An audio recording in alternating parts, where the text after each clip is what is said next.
Hi ಎಲ್ಲರಿಗೂ welcome back to Pallavi vlogs YouTube channel. ಎಲ್ಲರೂ ಹೇಗಿದ್ದೀರಾ? ಹೋಪ್ ಎಲ್ಲರೂ ಚೆನ್ನಾಗಿದ್ದೀರಾ ಅಂತ ಅಂದ್ಕೊಳ್ತೀನಿ. ನಾನು ಕೂಡ ತುಂಬಾ ಚೆನ್ನಾಗಿದ್ದೀನಿ. ವಿಡಿಯೋನ ಪೂರ್ತಿಯಾಗಿ ನೋಡಿ. ವಿಡಿಯೋ ಇಷ್ಟ ಆಗಿದ್ರೆ ಪ್ಲೀಸ್ ಒಂದು ಲೈಕ್ ಮಾಡಿ, ಶೇರ್ ಮಾಡಿ, ಕಮೆಂಟ್ ಮಾಡಿ, ಹಾಗೆ ಸಬ್ಸ್ಕ್ರೈಬ್ ಮಾಡ್ಕೊಳ್ಳೋದನ್ನು ಮರಿಬೇಡಿ. ಇವತ್ತಿನ ವಿಡಿಯೋದಲ್ಲಿ ಹೇರ್ ಫಾಲ್ ಕಂಟ್ರೋಲ್ಗೆ ಒಂದು ಆಯಿಲ್ನ ಶೇರ್ ಮಾಡ್ತಾ ಇದ್ದೀನಿ. ಹಾಗೆ ನನ್ನ ಮಾರ್ನಿಂಗ್ ಟು ಈವ್ನಿಂಗ್ ವ್ಲಾಗ್ನ ಶೇರ್ ಮಾಡ್ತಾ ಇದ್ದೀನಿ. ಪೂರ್ತಿಯಾಗಿ ನೋಡಿ. ಇವತ್ತು ಬೆಳಗ್ಗೆ 7 ಅಷ್ಟರಲ್ಲಿ ಹೊರಗಡೆ ಮಳೆ ಬರ್ತಾಯಿತ್ತು. ಹಾಗೆ ಕಸ ಬಳಿದು ಒಂದು ಪುಟ್ಟದಾಗಿ ರಂಗೋಲಿನ ಎಲ್ಲ ಹಾಕ್ಕೊಂಡು ಮನೆ ಕೆಲಸ ಎಲ್ಲ ಮುಗಿಸ್ಕೊಂಡು ನನ್ನ ಹಸ್ಬೆಂಡ್ಗೆ ಒಂದು ಕಪ್ ಟೀನ ಮಾಡಿಕೊಟ್ಟು ನಾನು ಕೂಡ ಟೀನ ಎಲ್ಲ ಕುಡಿದೆ. ಹಾಗೆ ಇವತ್ತು ಶುಕ್ರವಾರ ಅಲ್ವಾ, ಪೂಜೆ ಮಾಡಬೇಕು ಅಂತ ಮನೆ ಹತ್ರನೇ ಹೂ ಬಂದಿತ್ತು. ಹೂನ ಕೂಡ ತೊಗೊಂಡು ಎಲ್ಲ ಸೈಡಲ್ಲೇ ತೆಟ್ಕೊಂಡ್ವಿ. Oil ಬಾಟಲಲ್ಲಿ oil ಖಾಲಿಯಾಗಿತ್ತು.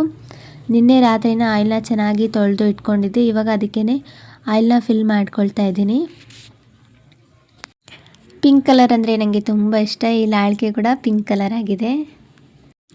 1 ಲೀಟ್ರ್ ಆಯಿಲ್ ಈ 2 ಬಾಟಲ್ಗೂ ಕೂಡ ಕರೆಕ್ಟಾಗಿ ಆಗುತ್ತೆ. ಈ ಬಾಟಲ್ನ ತರಿಸಿ ತುಂಬ ದಿನ ಆಯಿತು. ಕ್ವಾಲಿಟಿ ಅಂತೂ ತುಂಬಾ ಚೆನ್ನಾಗಿದೆ. ಈ ಆಯಿಲ್ ಬಾಟಲ್ನ ತರಿಸಿ ಜನವರಿ 13 ಬಂದರೆ 1 ವರ್ಷ ಆಯಿತು. ಈ ಬಾಟಲ್ನ ತರಿಸಿ ಕ್ವಾಲಿಟಿ ಅಂತೂ ತುಂಬಾ ಚೆನ್ನಾಗಿದೆ. ನಾನು ಮೀಶೋದಲ್ಲಿ ಚೆಕ್ ಮಾಡಿ ಹೇಳಿದೆ ನಾವು ಯಾವಾಗ ತರಿಸಿದ್ದು ಅಂತ. ಅಂದರೆ 13 ಜನವರಿ 2024 ತರಿಸಿದ್ದು. ಕ್ವಾಲಿಟಿ ಅಂತೂ ತುಂಬಾ ಚೆನ್ನಾಗಿದೆ. ಆಯಿಲ್ ಬಾಟಲಲ್ಲಿ ಆಯಿಲ್ನ ಎಲ್ಲನೂ ಕೂಡ ಸ್ಟೋರ್ ಮಾಡಿಕೊಂಡು ಅದ್ರ ಜಾಗಕ್ಕೆ ಇಟ್ಕೊಂಡೆ. ಇನ್ನು ಬ್ರೇಕ್ಫಾಸ್ಟಿಗೆ ಅಂತ ನೈಟ್ ಮಾಡಿದ ರೈಸ್ ಮಿಕ್ಕಿತ್ತು ಅಂತ ಟೊಮೆಟೊ ಚಿತ್ರಾನ್ನ ಮಾಡ್ಕೊಂಡಿದ್ದೆ. ಇದ್ರ ರೆಸಿಪಿನ ಏನು ಶೇರ್ ಮಾಡ್ತಾಯಿಲ್ಲ, ಹಾಗೆ ಸುಮ್ಮನೆ ಒಂದು ವಿಡಿಯೋ ಹಾಕ್ತಾಯಿದ್ದೀನಿ ಅಷ್ಟೇ. ತುಂಬಾ ಚೆನ್ನಾಗಿರುತ್ತೆ ಈ ಟೊಮೆಟೊ ಚಿತ್ರಾನ್ನ. ರೆಸಿಪಿ ಬೇಕಿದ್ದರೆ ಕಮೆಂಟಲ್ಲಿ ತಿಳಿಸಿ. ನನ್ನ ಹಸ್ಬೆಂಡ್ಗೆ ಬ್ರೇಕ್ಫಾಸ್ಟ್ ಎಲ್ಲ ಹಾಕ್ಕೊಟ್ಟು ನಾನು ಕೂಡ ಫ್ರೆಶ್ನಪ್ ಎಲ್ಲ ಆಗಿ ಶುಕ್ರವಾರದ ಪೂಜೆನೂ ಕೂಡ ಮಾಡಿಕೊಂಡೆ. ಇದರ ವಿಡಿಯೋನೂ ಕೂಡ ನಾನು ಕ್ಯಾಪ್ಚರ್ ಮಾಡಿರಲಿಲ್ಲ, ಅದಕ್ಕೆ ಪೂಜೆ ವಿಡಿಯೋನ ಹಾಕ್ತಾಯಿಲ್ಲ. ಇನ್ನು ಈವ್ನಿಂಗ್ ವ್ಲಾಗ್ನ ಕಂಟಿನ್ಯೂ ಮಾಡಿದೆ. ನನಗೆ ತುಂಬಾ ಏರ್ ಫಾಲ್ ಆಗ್ತಾಯಿತ್ತು ಅಲ್ವಾ, ಅದಕ್ಕೆ ಒಂದು ಆಯಿಲ್ನ ರೆಡಿ ಮಾಡ್ಕೊಳ್ತಾ ಇದ್ದೀನಿ. ಇದಕ್ಕೆ ನೆಲ್ಲಿಕಾಯಿ ಒಂದು ಕಟ್ ಮಾಡಿ ಇಟ್ಕೊಂಡಿರೋದು, ಒಂದು ಚಿಕ್ಕ ಈರುಳ್ಳಿ, ಹಾಗೆ ಪ್ಯಾರಾಚೂಟ್ ಆಯಿಲ್, ಮೆಂತ್ಯಕಾಳು ಮತ್ತು ಸ್ವಲ್ಪ ಕರಿಬೇವು. ಇದನ್ನು ಮಾಡ್ಕೊಳ್ಳೋದಕ್ಕೆ ಒಂದು ಕಡಾಯಿನ ಇಟ್ಕೊಂಡು ಅದಕ್ಕೆ ಸ್ವಲ್ಪ ಎಣ್ಣೆನ ಹಾಕ್ಕೊಳ್ತಾ ಇದ್ದೀನಿ. ಕೊಬ್ಬರಿ ಎಣ್ಣೆನ ಹಾಕ್ಕೊಳ್ತಾ ಇದ್ದೀನಿ. ಅದು ಸ್ವಲ್ಪ ಕಾದಾದ ನಂತರ ಮೆಂತ್ಯಕಾಳನ್ನ ಹಾಕ್ಕೊಳ್ತಾ ಇದ್ದೀನಿ. ಹಾಗೆ ಕರಿಬೇವು ಸೊಪ್ಪು ತೊಗೊಂಡಿರ್ತೀವಲ್ವ, ಆ ಕರಿಬೇವು ಸೊಪ್ಪನ್ನು ಕೂಡ ಇದಕ್ಕೆ ಹಾಕ್ಕೊಳ್ತಾ ಇದ್ದೀನಿ. ಕರಿಬೇವು ಸೊಪ್ಪೆಲ್ಲನೂ ಹಾಕ್ಕೊಂಡು ಅದು ಚೆನ್ನಾಗಿ ಸ್ವಲ್ಪ ಕರಿಬೇವು ಫ್ರೈ ಆದಮೇಲೆ ಕಟ್ ಮಾಡಿ ಇಟ್ಕೊಂಡಿರೋ ನೆಲ್ಲಿಕಾಯಿ ಮತ್ತು ಕಟ್ ಮಾಡಿ ಇಟ್ಕೊಂಡಿರೋ ಈರುಳ್ಳಿ ಹಾಕ್ಕೊಂಡು ಇದನ್ನು ಚೆನ್ನಾಗಿ ಮಿಕ್ಸ್ ಮಾಡ್ಕೊತ ಕುದಿಸ್ಕೋಬೇಕು. ಇದು ಚೆನ್ನಾಗಿ ಕುದಿಬೇಕು. ಅಂದರೆ ಈರುಳ್ಳಿ ಕಲರೆಲ್ಲ ಕಂಪ್ಲೀಟಾಗಿ ಚೇಂಜ್ ಆಗಬೇಕು, ಅಲ್ಲಿ ತನಕ ಇದನ್ನ ಚೆನ್ನಾಗಿ ಕುದಿಸ್ಕೋಬೇಕು. ಈರುಳ್ಳಿ ಎಲ್ಲ ಫ್ರೈ ಮಾಡಬೇಕಾದ್ರೆ ಯಾವ ಕಲರ್ ಆಗಿರುತ್ತೆ ಅಲ್ವಾ, ಅದೇ ಕಲರ್ ಇದು ಬರಬೇಕು. ಅಲ್ಲಿ ತನಕ ಒಂದು ಲೋ ಫ್ಲೇಮಲ್ಲಿ ಇಟ್ಕೊಂಡು ಒಂದು 10 ರಿಂದ 12 ನಿಮಿಷ ಚೆನ್ನಾಗಿ ಕುದಿಸ್ಕೋಬೇಕು. ಈ ಥರ ಕುದಿಸ್ಕೋಬೇಕು. ಇವಾಗ ಇದು ಚೆನ್ನಾಗಿ ಕುದ್ದಿದೆ, ನೋಡ್ತಾ ಇದ್ದೀರಲ್ವ ಯಾವ ರೀತಿ ಕುದ್ದಿದೆ ಅಂತ. ಇವಾಗ ಗ್ಯಾಸ್ ಫ್ಲೇಮ್ನ ಆಫ್ ಮಾಡಿಕೊಂಡು ಒಂದು 5 ರಿಂದ 6 ನಿಮಿಷ ಇದನ್ನು ಚೆನ್ನಾಗಿ ಕಂಪ್ಲೀಟಾಗಿ ಕೂಲ್ ಆಗೋಲಿಕ್ಕೆ ಬಿಡ್ತಾ ಇದ್ದೀನಿ. ಇವಾಗ ಕಂಪ್ಲೀಟಾಗಿ ಕೂಲ್ ಆಗಿದೆ. ಒಂದು ಜರಡಿನ ಇಟ್ಕೊಂಡು ಒಂದು ಬಟ್ಲದಲ್ಲಿ ಇದನ್ನು ಸೋಸ್ಕೊಳ್ತಾ ಇದ್ದೀನಿ.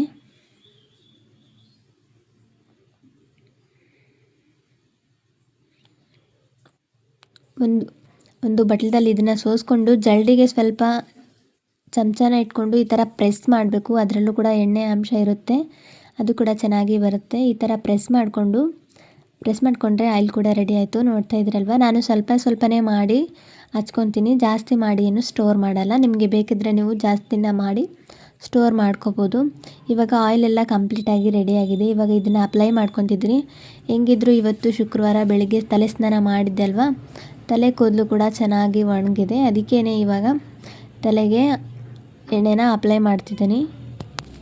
ಎಣ್ಣೆನ ಹಚ್ಕೊಂಡು ಚೆನ್ನಾಗಿ ಇದನ್ನು ಒಂದು 2 ರಿಂದ 3 ನಿಮಿಷ ಚೆನ್ನಾಗಿ ಮಸಾಜ್ ಮಾಡಿಕೊಂಡು ಆಮೇಲೆ ಕಟ್ಕೊಂಡ್ರೆ ಆಯಿತು.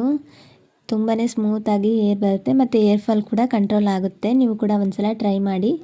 ಆಯಿಲ್ನ ಎಲ್ಲ ಹಚ್ಕೊಂಡಿದ್ದಾದಮೇಲೆ ಇಲ್ಲಿ ನೈಟ್ ಡಿನ್ನರ್ಗೆ ರೆಡಿ ಮಾಡ್ತಾಯಿದ್ದೀನಿ. ಡಿನ್ನರ್ಗೆ ಮಜ್ಜಿಗೆ ಅಂಬ್ರ ಮಾಡಿ ರೈಸ್ ಮಾಡೋಣ ಅಂದ್ಕೊಂಡು ಮಜ್ಜಿಗೆ ಅಂಬ್ರನ ಮಾಡ್ಕೊಳ್ಳೋದಕ್ಕೆ ಮೊದಲಿಗೆ ಮಜ್ಜಿಗೆನ ಮಾಡಿಕೊಂಡು ಅದಕ್ಕೇ ಒಂದು 2 ಟೇಬಲ್ ಸ್ಪೂನ್ ಕಡಲೆಬೇಳೆ ಹಿಟ್ಟನ್ನ ಹಾಕ್ಕೊಳ್ತಾಯಿದ್ದೀನಿ. ಬೋಂಡ ಬಜ್ಜಿಗೆಲ್ಲ ಯೂಸ್ ಮಾಡ್ತಾರಲ್ವ, ಅದೇ ಹಿಟ್ಟು, ಕಡಲೆಬೇಳೆ ಹಿಟ್ಟು.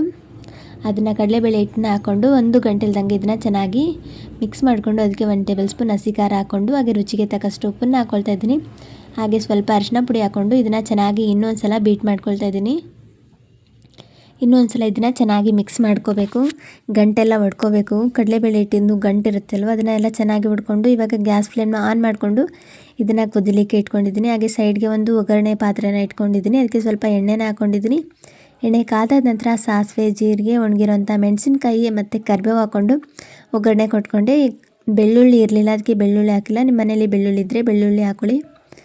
ಬೆಳ್ಳುಳ್ಳಿ ಹಾಕ್ಕೊಂಡು ಒಗ್ಗರಣೆ ಕೊಡ್ಬೋದು. ನಾನು ಇಲ್ಲಿ ಹಂಗೇ ಒಗ್ಗರಣೆ ಕೊಟ್ಕೊಂಡು ಇದನ್ನು ಒಂದು 2-3 ಉಗಿ ಕುದಿಸ್ಕೊಂಡ್ರೆ ಮಜ್ಜಿಗೆ ಅಂಬ್ರ ಕೂಡ ರೆಡಿ ಆಯಿತು.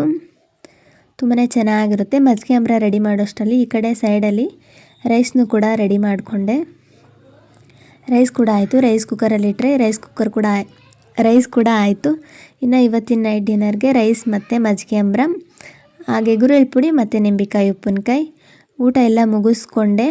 ನನ್ನ ಹಸ್ಬೆಂಡ್ ಬರಬೇಕಾದ್ರೆ ನೆಲ್ಲಿಕಾಯಿ ತೊಗೊಂಡು ಬಂದಿದ್ದರು. ಇತ್ತೀಚೆಗೆ ನೆಲ್ಲಿಕಾಯಿ ಜ್ಯೂಸ್ ಕುಡಿತಿದ್ದೀನಿ ಅಲ್ವಾ, ಅದಕ್ಕೆ ನೆಲ್ಲಿಕಾಯಿನ ತೊಗೊಂಡು ಬಂದಿದ್ರು ಅಂತ ಅದನ್ನು ಕೂಡ ಬಾಕ್ಸಲ್ಲಿ ಹಾಕ್ಕೊಂಡು ಫ್ರಿಜ್ಜಲ್ಲಿ ಸ್ಟೋರ್ ಮಾಡಿಕೊಂಡು, ಹಾಗೆ ಸ್ವಲ್ಪ ಬೇಳೆ ಕಾಳೆಲ್ಲ ಖಾಲಿಯಾಗಿತ್ತು ಬಾಕ್ಸಲ್ಲಿ ಅಂತ ಅದನ್ನು ಕೂಡ ರೀಫಿಲ್ನ ಮಾಡಿ ಯಾವ ಜಾಗದಲ್ಲಿ ಇಡಬೇಕು ಆ ಜಾಗದಲ್ಲಿ ಇಟ್ಕೊಂಡಿದ್ದಾಯಿತು. ಇನ್ನು ಇವತ್ತಿನ ವಿಡಿಯೋ ಕೂಡ ಇಷ್ಟೇ.